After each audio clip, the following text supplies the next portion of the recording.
मेरे प्यारे वतन तू सलामत रहे, बागबाने चमन तू सलामत रहे। मेरे प्यारे वतन तू सलामत रहे, बागबाने चमन तू सलामत रहे। तू सलामत रहे, तू सलामत रहे, तू सलामत रहे, तू सलामत रहे। मेरी अजदाद की मेहनतों का निशा, मेरी असलाफ की अज़मतों का बया। मेरी अजदाद की मेहनतों का निशा, मेरी असलाफ की अज़मतों का बया। यादगार ज़मन तू सलामत रहे, तू सलामत रहे, तू सलामत रहे। मेरे प्यारे वतन तू सलामत रहे, तू सलामत रहे, तू सलामत रहे।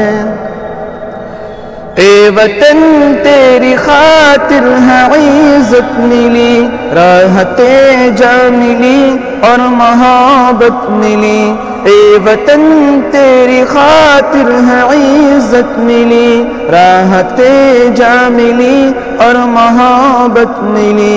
साये जानो तन तू सलामत रहे, तू सलामत रहे, तू सलामत रहे।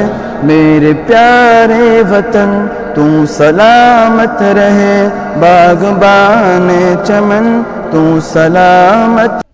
আজি ২৬ জানুৱাৰীৰ এই গৌৰৱৰ দিনত জামিয়া ইছলামিয়া বৰবালাৰ তৰফৰ পৰা আমি সকলো দেশবাসীক শুভেচ্ছা জনাওঁ।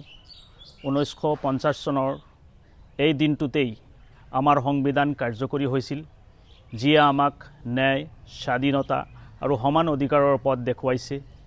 এই দেশৰ স্বাধীনতা আৰু গণতন্ত্ৰ গঢ়াত সকলো ধৰ্মৰ লোকৰ ত্যাগ আছে। মুছলমানেও শিক্ষা, স্বাধীনতা সংগ্ৰাম আৰু ৰাষ্ট্ৰ নিৰ্মাণৰ গুৰুত্বপূৰ্ণ অৱদান আগবঢ়াইছে। আমি বিশ্বাস কৰোঁ ভাল শিক্ষা, নৈতিক মূল্যবোধ আৰু দেশপ্ৰেমেৰে নতুন প্ৰজন্ম গঢ়ি তুলিব পাৰিব। ভাৰত অধিক শক্তিশালী হ'ব। আহক সংবিধানৰ মূল্যবোধ ৰক্ষা কৰি একতা আৰু শান্তিৰে আগুৱাই যাওঁ। জয় হিন্দ। আলহামদুলিল্লাহ নাহমাদুহু ওয়া নুছল্লি আলা ৰাছুলিহিল কাৰীম আম্মা বাদ। আজি ভাৰতবৰ্ষৰ ৭৭তম গণৰাজ্য দিৱস।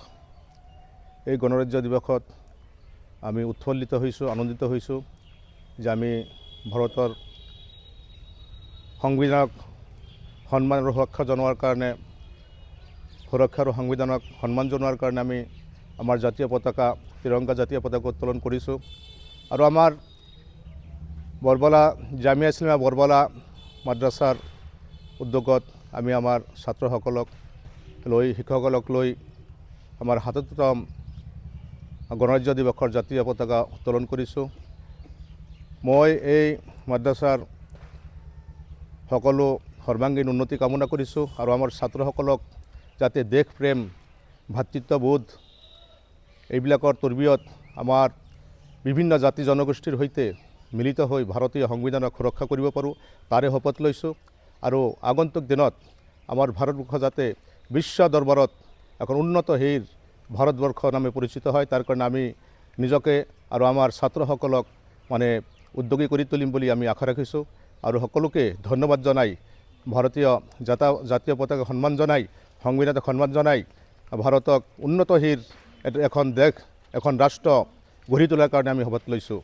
আল্লাহ হাফিজ, জিন্দাবাদ।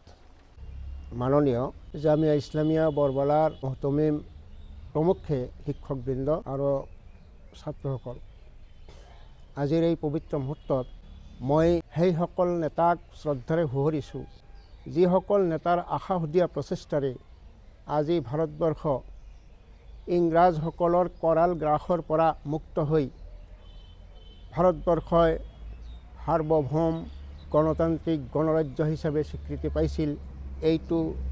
এই দিনতে 1950 চনৰ 26 জানুৱাৰী তাৰিখত ভাৰতবৰ্ষ সাৰ্বভৌম গণতান্ত্ৰিক গণৰাজ্য হিচাপে স্বীকৃতি পাইছিল। ইংৰাজসকলৰ কবলৰ পৰা 1947 চনত 15 আগষ্টৰ দিনা স্বাধীনতা লাভ কৰি 1950 চনৰ 26 জানুৱাৰীৰ দিনা ডক্টৰ বি.আৰ. আম্বেদকাৰৰ নেতৃত্বত এখন সংবিধান ৰচনা হৈছিল। ভাৰতবৰ্ষৰ সুচাৰুৰূপে ভাৰতবৰ্ষ প্ৰশাসন কেনেকৈ চলিব তাৰ বাবে এখন সংবিধান ৰচনা হৈছিল আৰু সেই সংবিধান অনুসৰিয়েই আজিলৈকে ভাৰতবৰ্ষ শাসন হৈ আছে। বিভিন্ন জাতি জনগোষ্ঠী জাতি বৰ্ণ নিৰ্বিশেষে সকলোৱে একেলগে মিলি আমি ভাৰতবৰ্ষ কেনেকৈ গঢ়িব লাগে, সোণৰ ভাৰতবৰ্ষ কেনেকৈ গঢ়িব লাগে তাৰ প্ৰচেষ্টা আমি সকলোৱে কৰিব লাগিব। মই ছাত্ৰসকলক এইটোৱে জনাব বিচাৰিছোঁ, ভৱিষ্যত প্ৰজন্ম হয়তো নাজানিবও পাৰে যে ভাৰতবৰ্ষখন কেনেকুৱা আছিল। হুজুৰ 200 বছৰ কাল ইংৰাজসকলে ভাৰতবৰ্ষ ৰাজত্ব কৰিছিল। ইংলেণ্ডৰ পৰা ভাৰতবৰ্ষত ব্যৱসায়ৰ গইনা লৈ ব্যৱসায় কৰাৰ উদ্দেশ্য লৈ ভাৰতবৰ্ষত আহি ইংৰাজসকলে খোপনি পুতিছিল। স্থায়ীভাৱে তেওঁলোকে কি কৰিছিল, ভাৰতবৰ্ষখন গ্ৰাস কৰি লৈছিল।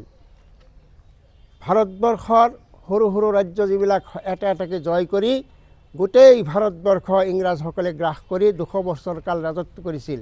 আৰু এইটো কথা আমাৰ ভাৰতীয় জনসাধাৰণে জাতি বৰ্ণ ধৰ্ম নিৰ্বিশেষে সকলোৱে মিলি যে আমি এই ভাৰতবৰ্ষক মানে ব্ৰিটিছৰ পৰা কেনেকৈ মুক্ত কৰিব পাৰোঁ তাৰ চেষ্টা কৰি তাৰেই এটা সুফল আমি লাভ কৰিছোঁ যে তেওঁলোকৰ যি চেষ্টা তেজ বহাই দিছিল ভাৰতবৰ্ষত, তাৰ পিছতহে ভাৰতবৰ্ষৰ স্বাধীনতা লাভ কৰিছিল। তোমালোকে হয়তো নাজানা যে ভাৰতবৰ্ষত অকল মুছলমানসকলৰে 57,000 ওলামা এই ভাৰতবৰ্ষ স্বাধীন কৰাৰ কাৰণে কি হৈছিল, তেওঁলোকে শ্বহীদ হৈছিল। আৰু বিভিন্ন জাতিগোষ্ঠীৰ মানুহে এই ভাৰতবৰ্ষত তেওঁলোকে এই ইংৰাজৰ বিৰুদ্ধে সংগ্ৰাম কৰি ভাৰতবৰ্ষখন কি কৰিছিল, স্বাধীনতা লাভ কৰিছিল। আৰু স্বাধীনতাৰ পিছত 1950 চনৰ 26 জানুৱাৰীৰ দিনা এইখন ভাৰতবৰ্ষক সৰ্বজনীন সাৰ্বভৌম গণতান্ত্ৰিক গণৰাজ্য হিচাপে স্বীকৃতি প্ৰদান কৰা হয় আৰু ডক্টৰ বি.আৰ. আম্বেদকাৰৰ নেতৃত্বত এখন সংবিধান তৈয়াৰ কৰা হয়। সেই সংবিধানৰ জৰিয়তে আজিলৈকে ভাৰতবৰ্ষ শাসন হৈ আছে। গতিকে আমিও সকলোৱে এনেকুৱা এটা পণ ল'ব লাগে যে ভাৰতবৰ্ষত আমি সকলোৱে মিলিজুলি সকলো জনজাতি গোষ্ঠী মিলি আমি কেনেকৈ আগত দিনত ভাৰতবৰ্ষখনক এখন সোণৰ ভাৰতবৰ্ষ গঢ়িব পাৰোঁ তাৰ চেষ্টা আমি সকলোৱে কৰিম বুলি আমি সকলোৰে ওচৰত আশা ৰাখিছোঁ। এইটোৱে আমাৰ আল্লাহ তালাই যাতে আমাক সকলোকে এনেকুৱা এটা সুগম ৰাস্তা তৈয়াৰ কৰি দিয়ে যাতে আমি সকলোৱে মিলিজুলি কাৰো লগত কোনো ধৰণৰ কোনো নহয় সকলো জনজাতি গোষ্ঠী মিলি আমি যদি ভাৰতবৰ্ষখন পুনৰ যেনেকৈ আমাৰ পূৰ্বপুৰুষসকলে তেওঁলোকে প্ৰথমতে ভাৰতবৰ্ষ স্বাধীন হোৱাৰ পিছত প্ৰথম যেনেকৈ জৱাহৰলাল নেহেৰু প্ৰথম প্ৰধানমন্ত্ৰী হৈছিল, ডক্টৰ ৰাজেন্দ্ৰ প্ৰসাদ ৰাষ্ট্ৰপতি হৈছিল, তেওঁলোকৰ এনেকুৱা ডাঙৰ ডাঙৰ মনীষীসকলে ভাৰতবৰ্ষত যেনেকৈ গঢ়ি থৈ গৈছে ঠিক তেনেকৈ আমি অক্ষুণ্ণ ৰাখিব পাৰোঁ তাৰ চেষ্টা আমি সকলোৱে কৰিম বুলি আশা ৰাখিছোঁ। এইখিনিকৈ মই মোৰ ক্ষুদ্ৰ বক্তব্য সামৰণি মাৰিছোঁ। খুদা হাফিজ।